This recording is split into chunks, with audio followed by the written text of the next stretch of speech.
Have you ever stopped to think about how education differs for children with disabilities, especially in countries with no programs, and where families don't have a lot of money to spend on their children's education? Well, this is a major problem for most of sub-Saharan Africa, but especially in the Central African Republic, where there is not a lot of inclusion for people with disabilities, and there isn't a lot of schools or programs willing to take care of these kids during the day.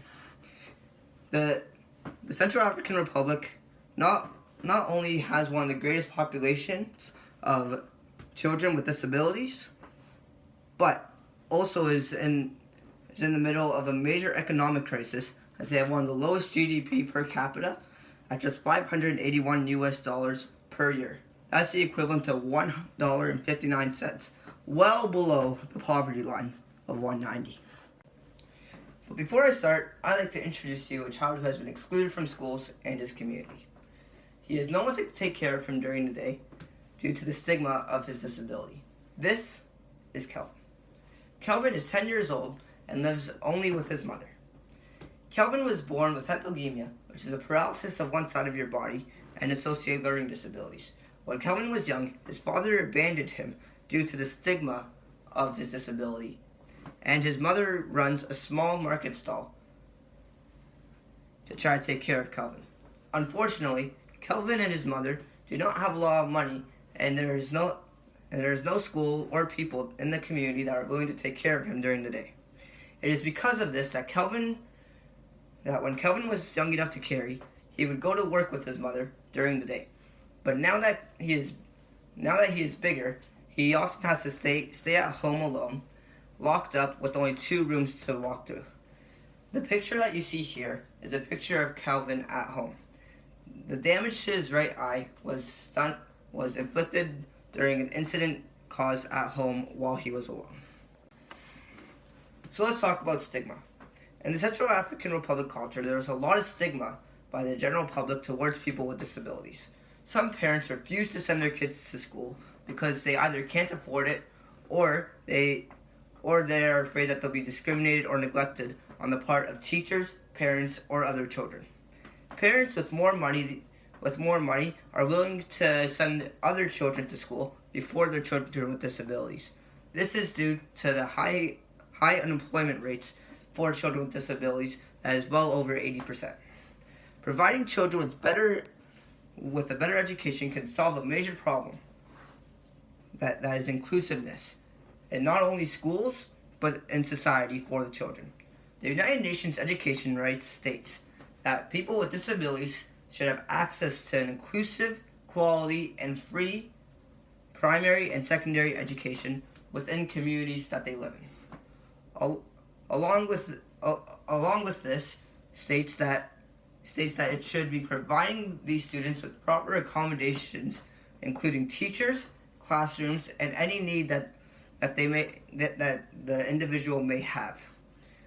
Also, when working with children with disabilities, children should be learning social development skills to facilitate equal participation as members of schools and the community.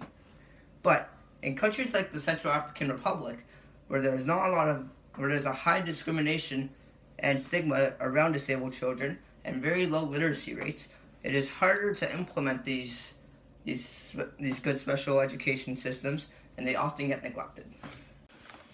In fact, 67% of children with a disability within the ages of 6 to 14 years old are not attending any form of schooling, and 85% of children with speech impediments have never been to school. So what happens to these children while they are not attending school? Well, some people like Kelvin, whom I mentioned before, often stay home alone or with a parent. For other people, some people hire caretakers, but this is only for the richer 1% of the population. Instead, the most common use of the children's time is in child labor. Disabled children often start their jobs quite young and do tasks that don't require much skill. Children with disabilities often start begging on the streets because they seem to have a more empathetic story and are less likely to get abused. Society wrongfully views them of lacking skills and qualifications, and really limits their future employability. In fact, as I mentioned before, the unemployment rate for people with disabilities is higher than for people without disabilities, and it is often exceeding over 80% worldwide.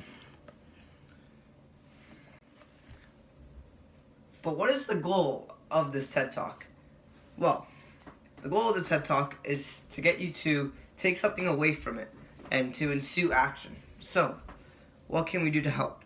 Well, luckily there are organizations that have plans in place and work closely with the goal of helping educate children, including, but not exclusively, to children with disabilities. The most major global actor in this is the Global Partnership for Education, or the GPE. The GPE is an international organization that is focused on getting children enrolled into schools in poor countries.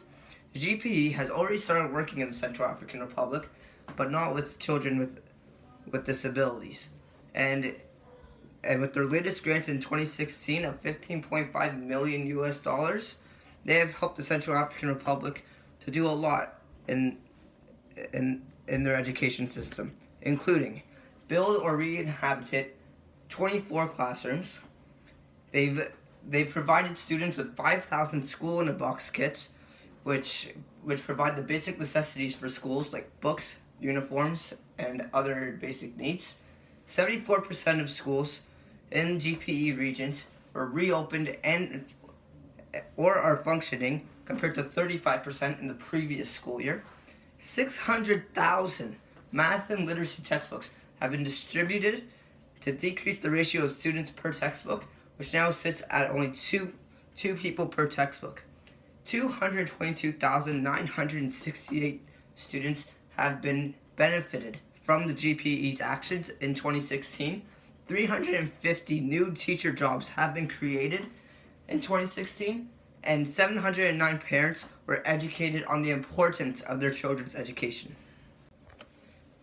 Except the GPE has had projects to create a special needs program in schools and other countries like Tanzania, and have had a program in Zanzibar that has recently had a lot of success, and they are hoping to implement similar programs in other countries in the nearby future. The program states that they try to bring children into schools for free to create a safe learning environment which supports all learners according to their needs. They also help to train teachers on the guidance of how to help children with disabilities, learn classroom skills for inclusion, and handling cases of child marriages and child pregnancies. They have also been working in the community of Zanzibar and trying to educate families and communities about the stigma around disabled people. If something like this were to be brought to the Central African Republic, it could definitely have a big impact on the betterment of the lives for the disabled children and their families, while giving them a better hope for the future. Another organization helping in getting disabled children to be in a more inclusive environment is Disability Africa. Disability Africa specializes in the inclusion of children into society. Their mission statement states that they try to challenge conventional attitudes and practices to inform the public and to have a lower amount of stigma. Their goal is to have built a society where non-disabled people no longer have the stigma towards special needs people, and give them equal opportunities to people with disabilities that non-disabled person would have. Overall, they are a good community organization that you should really get behind.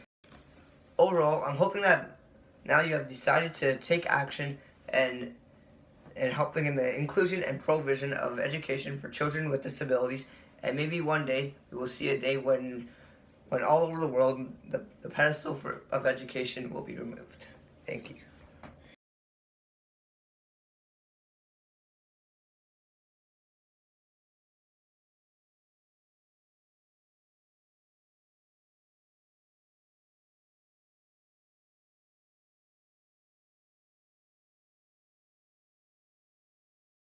Go. Thank you so much for watching Justin's video. It was a big hit. So make sure you get ready, because this Justin He was amazing. He worked very hard in that video. Did you, Dawson? And Bert Frozen, get over here, you old tight man.